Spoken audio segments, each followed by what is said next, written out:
lovely to connect with you again on this late spring,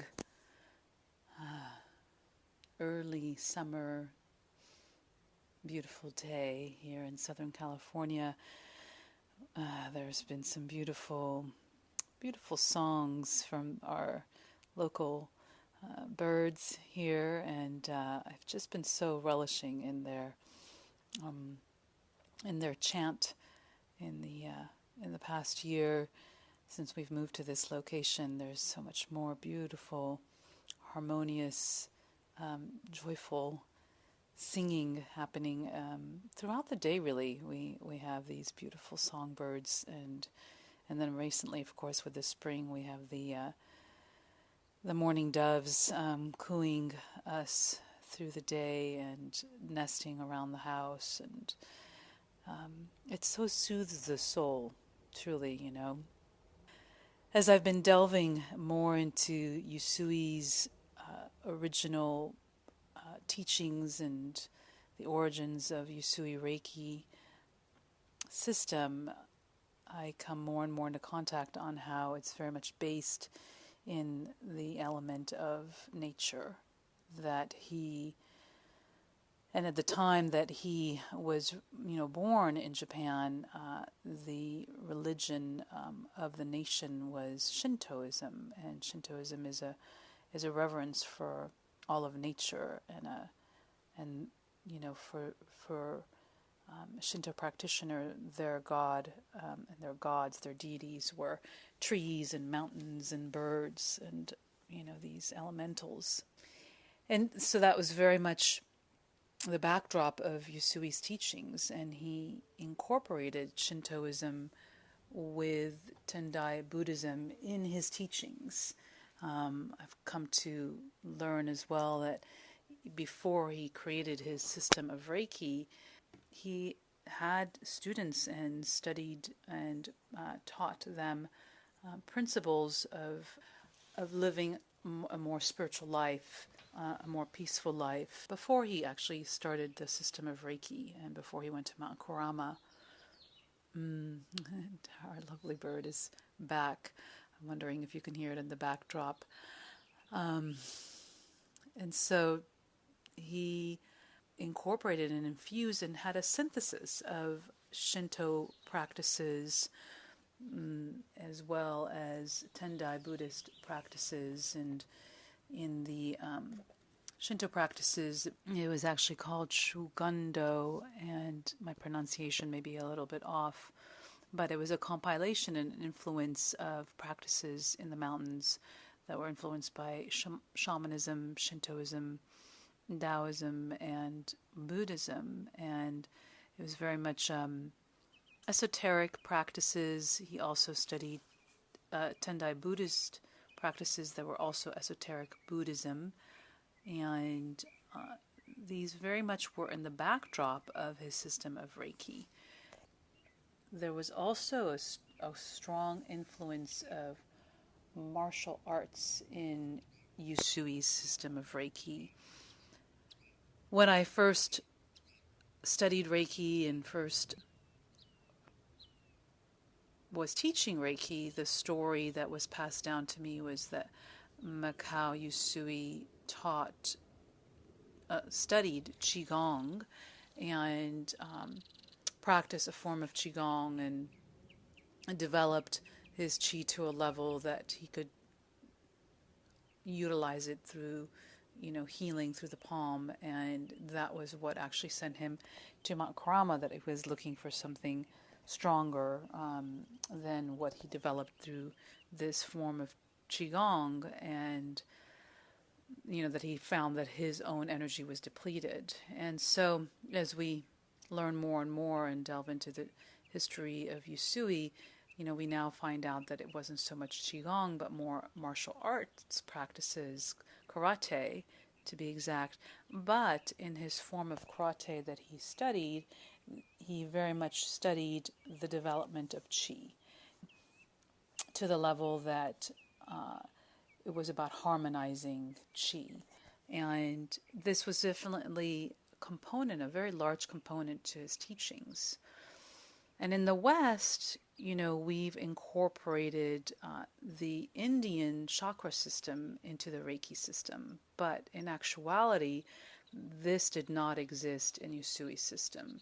In Usui's system, we worked much more. He worked with more of the Japanese system of energy centers, and predominantly known as the three diamonds, where we work with earthly chi and heavenly chi and then heart chi. And, it's really fascinating too, because when I first studied Reiki and practiced and taught Reiki, I very much emphasized practices like Tai Chi and Qigong as an important element to strengthen your own flow, your own energy pathways, to, support the strengthening of the flow of Reiki through you. I also emphasize very much working with the energy of the earth, and I still do very much in my practices of breath, body, earth, and allowing that to be your center space before you facilitate Reiki for yourself or others. And it's beautiful to find out so many of the correlations between my earlier studies and practice of Reiki and the reality of Usui's teachings. That in fact, because he was a karate and martial artist, the hara is a central energy center for his practice, his personal pathway, and what he infused with his students. And so he emphasized for students the connection and awareness and cultivation of energy in the Hara Center. And the Hara Center is 3 fingers down from the navel, which is also known in Kundalini Yoga as the navel center. And in Kundalini Yoga, we know this as a powerhouse of energy, as the place where we chant from. It's also the place that we focus in many times through our different pranayams, and it's the place where there's 72,000 nerve endings also meet. So in Reiki, we also emphasize this center. It's the original. They say that in Japanese energy systems, they say that the Hara Center is where our original chi lives, and it is where our connection, our groundedness resides. And I have taught this, forever, and lived this myself, that our groundedness is key, so key in cultivating a truly significant Reiki practice, a truly effective Reiki practice, that our groundedness is key. Our groundedness within ourselves, our centeredness with our breath gives us power in actuality. It is very much like the pyramid, where the base is the power of the pyramid. And that is true for us, especially as Reiki practitioners, that our base must be solid. And many times in the system of Reiki, we can get very airy because we're working with, divine life force energy, which is much more on the higher realm, if you will, and more energetic, non-contric, subtle level. However, in order to be most effective in facilitating the flow of that subtlety, our groundedness is key. Our breath is key. Our centeredness is key. And this gives us power. So Mikao Usui worked, rather than with the chakra system, he worked with the diamond system of the earthly chi, the Hara Center, and then as well as the heavenly chi, which is in the area of our third eye, our connection to our higher awareness, the connection to the flow of energy that is untouched by human cultivation. In a sense, very much the essence of Reiki. They actually say that the Japanese word for Reiki, Frank Petter, or Java Petter, gives it a beautiful definition of soul energy, Rei being soul, Ki being energy. Steen of the International House of Reiki calls it spiritual energy, Rei being spiritual, Ki being energy. And I like to call it the higher intelligence life force energy, Rei being higher intelligence, Ki life force energy, or higher wisdom life force energy. So life force energy that's guided and directed by a higher intelligence, a higher wisdom, a higher power, if you will, that we can think about as the energy that created our bodies, that created all of life. You know, it's not something, when you think about that system, that energy, that mystery that created your body, created the world. You and I didn't create it. We didn't cultivate it. We didn't generate it. You know, I didn't generate this body in the sense that I don't have to run it every morning and tell it to pump blood and pump my heart, and when I walk I don't have to tell each foot to move. It goes. And so that's an intelligence, that's a higher intelligence that operates without my cultivation. And in my experience, which is another way that Franz Steen defines Reiki, is like sacred energy. It's an energetic force that is really beyond our understanding. And that energy, Reiki, is really everywhere, right? It's within me, it's within you, it's within nature, it's within all of life. So the Reiki energy is everywhere. The system of Reiki that Mikao Usui developed helps us to tap into that energy flow and to access it in order to facilitate it and utilize it to maintain our natural wholeness, to maintain our wellness on a physical, mental, emotional, and spiritual level, and to assist us in relieving the blockages to that natural flow. That's what the system of Reiki is.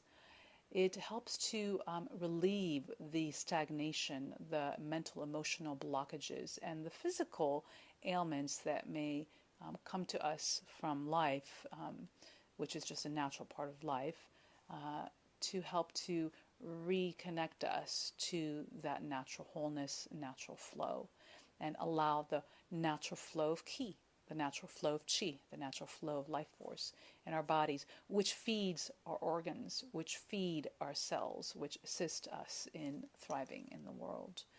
And so in the three diamond system, we look at it as earthly Chi, as heavenly Chi, and that it comes together in the center with the heart Chi, which is that place of compassion, that place of connection, that place of oneness. And in essence, this was ultimately the teachings of Mikao Usui, is the journey back to oneness. That is what occurred for him on Mount Kurama, was that place of ultimate union with all and absolute dissolving of that sense of separation that creates fear, that creates worry, and a complete immersion into faith, into ease, into patience, into joy, into deep, true, divine love, if you will. And on my pilgrimage to Kurama and being on Kurama, I can quite tell you that it is palpably so present, this field that Mikao Usui opened up to and developed his system of Reiki, and then took back to his students to assist his students in deepening in what he had started to teach them, in that connection with that state of oneness, that state of flow, that state of ease, where the heart Chi is so open and so flowing, it feeds everything. It opens up the mind, so heavenly Chi flows and opens up the lower center, so earthly Chi flows, and there's just a union and a flow and an ease and health and vitality and clarity on the path. I truly believe that that system is now very present in the Usui Reiki system, assisting us in living in this way. And sometimes it's quite palpable and easy, and we can feel that connection through all the different tools that we have, that Usui passed us down, and sometimes it can be quite difficult. But he did develop all these different tools to support his students, to support us in those times of challenge. And the reality is that life happens and challenges do occur.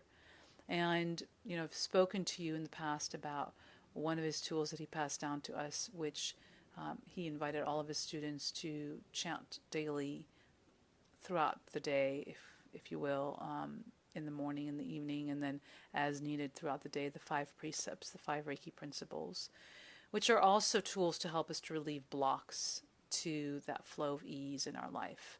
So when we get lost in worry, we come back and remember to let go of fear. And when we get lost in anger, we come back and we remember that, the other person is us, which is what we learn also in Kundalini Yoga.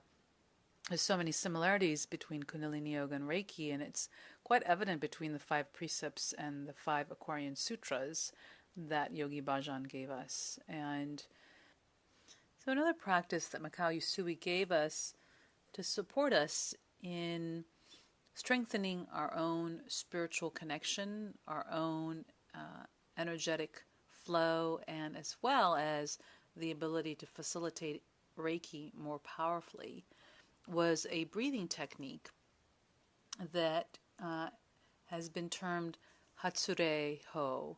It's a technique and a meditation and a breath practice that has several components to it. Originally, its main essence was one component, and through the years, through some of the Gakkai, the original Usui Reiki community, broke it down to 3 different aspects. And it's a beautiful practice to assist you. It's a beautiful way to start your day. It's a beautiful way to end your day. I highly recommend this practice before you're going to start a treatment, definitely before you're going to teach a Reiki class. And of course, you can incorporate it into any of your professions, between clients, whatever that may be. It can help to realign you, reconnect you, and tap you into that greater force of energy, that earthly chi, heavenly chi, and also heart chi. And I highly recommend this book by Franz and Bronwyn Steen, The Japanese Art of Reiki, which I'm now recommending along with Frank Arjava Petter's book in my Reiki 1 and 2 classes. It gives such a strong foundation to Usui's teachings and to the strengthening of these energy centers. Again, the chakra system is something that was more infused in the West and is a powerful system from India, and in a sense correlated because we're dealing with the root, the heart, and the third eye and chakras in the head regions in the chakra system that are similar to the diamond system. But there's something unique in this teaching, and it's exemplified in this book, and I highly recommend it. And I recommend it very much as part of a Reiki practice to help to strengthen and support the flow of energy, the health and vitality, and the ease in facilitating Reiki for yourself and for others as well. So let's practice a little bit of this Hatsure Ho meditation and breath technique. I'd like for you to get comfortable, and actually I'd like for you to be sitting up in the system of Reiki. There's a term that's utilized called Seiza, in which you actually sit similar to Kundalini Yoga, that's called rock pose, where you're sitting on your heels. Sometimes there would be a stool placed on your sit bones between your heels, and your spine is elongated. So I've shared this quite often in my teachings, and I used to emphasize this greatly, in the first few years of my teachings, the importance of a vertical spine, which supports the flow of chi more strongly. So allowing your spine to be vertical, sitting either in easy pose or in rock pose, in Seiza, begin to bring awareness to your breath.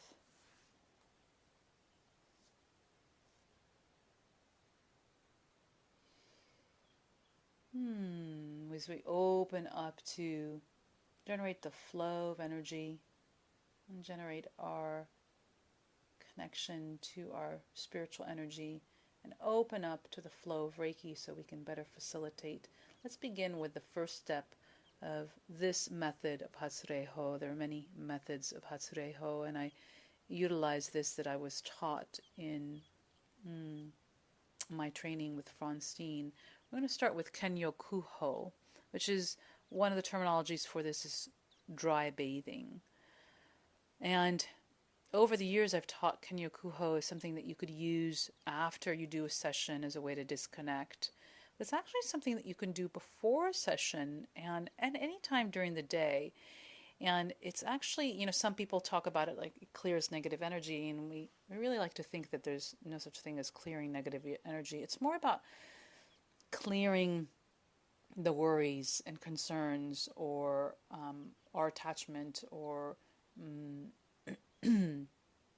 our interaction with someone else to bring us fully present. That's the tool that Kenyo Kuho assists us with. So you'll inhale, bring your right hand to your left shoulder, and you're going to sweep diagonally down your body, through your chest, your hara, and down the right hip.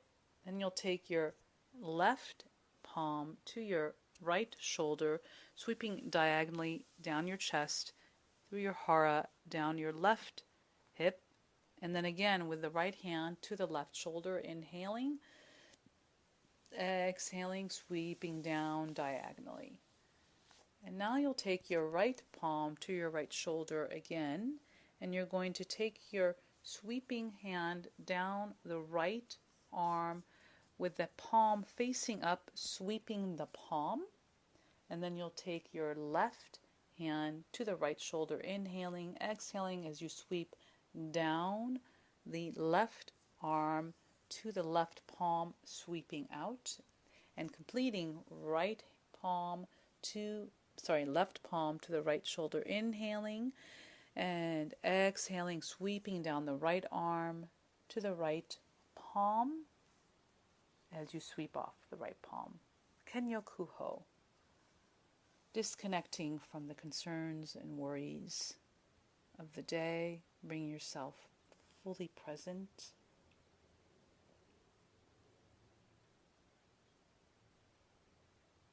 And now bring your hands in Gasho and just giving thanks, breathing deeply. And then bring your hands to your knees, your palms facing up, for what we call Joshin Kokiho, which is a mind cleansing as well as focusing breath technique. Your hands can be on your lap, palms face up, which is the traditional method. You can also place your hands on your hara, or one hand on your hara and one hand on your heart, which is one way that I like to do it.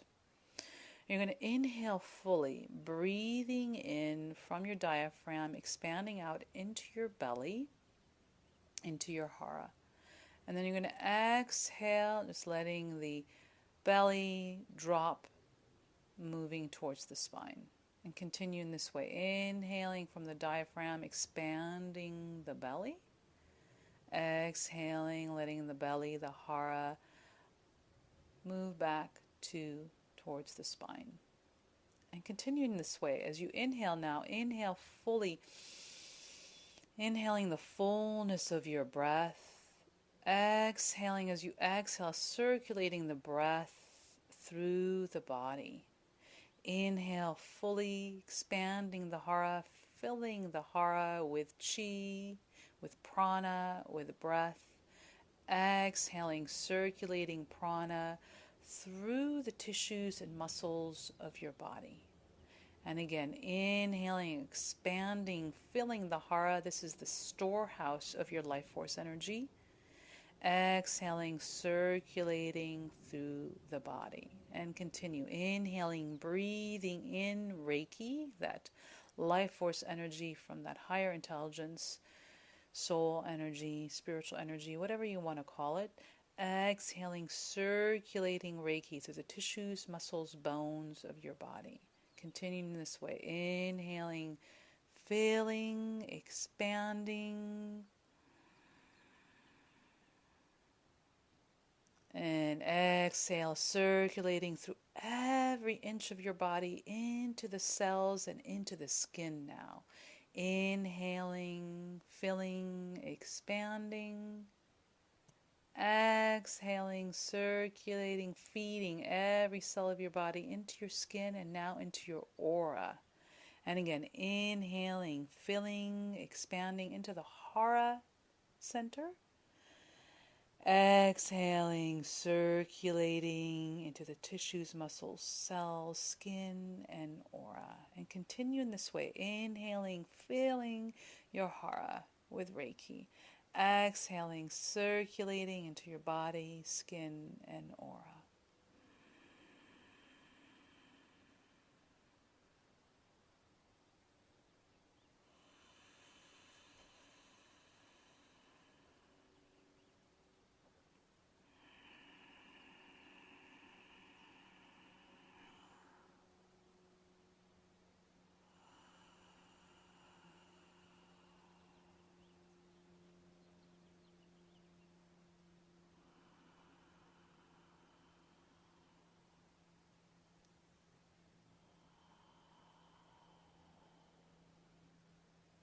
And complete your last round, feeling that fullness of breath, feeling that fluid flow of Reiki as it feeds and nourishes every cell and into your auric field. And take a moment here, bringing your hands in gasho in a gesture of gratitude, just tuning into that flow within you and all around you.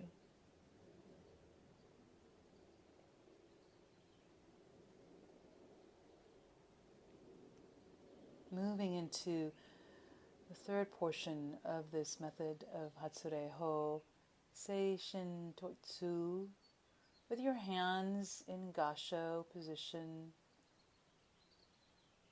just bringing awareness to the hara as you inhale, filling in again the hara with chi, with Reiki. And as you exhale, bring the awareness to the flow of breath moving from your heart into your hands. And then inhaling, letting the energy move from the hands back to the hara. And exhale, letting it move from the hara through the heart to the hands. Inhaling from the hands to the hara. Exhaling, letting the flow of chi, a flow of Reiki moving from the hara to the heart into the hands. And continuing this way with the flow of breath, with Reiki flowing from the hara to the hands, from the hands to the hara.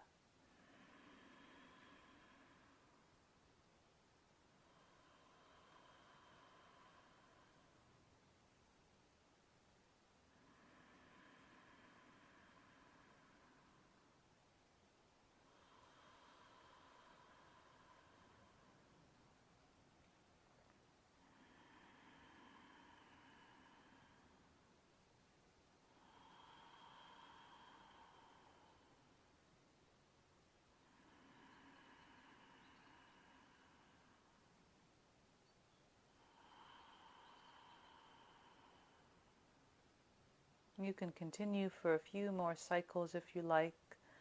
Just take a moment here, tuning into the sensations in your palms. the flow of Reiki through your palms, through your entire body. This is a beautiful practice to support you in enhancing the flow of Reiki and supporting you in feeling the strength of your own energy centers as you facilitate Reiki for yourself and others. It's a beautiful practice to do regularly to help to keep the blocks clear, but also especially when you're feeling blocked. When we're feeling blocked, it's very easy to feel despairing and feeling like, it's not working, and what I felt in my Reiki class isn't happening now, and it's not real, and all the things that our mind wants to say. These practices helps us to clear that doubt and reconnect to the flow. And take a moment here in Gasho, just again giving thanks for this practice. And we'll complete our practice with the 5 precepts. Keeping your hands in Gasho. Taking a moment to take a deep inhale and release. Kyo dake wa ii karuna shinpai suna koncha shite gyo hageme hitu ni shinsetsu ni. Gyo dake wa ii karuna shinpai suna koncha shite gyo hageme hitu ni shinsetsu ni. Gyo dake wa ii karuna shinpai suna koncha shite gyo hageme hitu ni shinsetsu ni. And just for today, I will let go of anger. I will let go of worry. I will rather focus on that which I have to be grateful for. Devoting myself to my true path and to my duties. Being kind and compassionate to myself and to others. And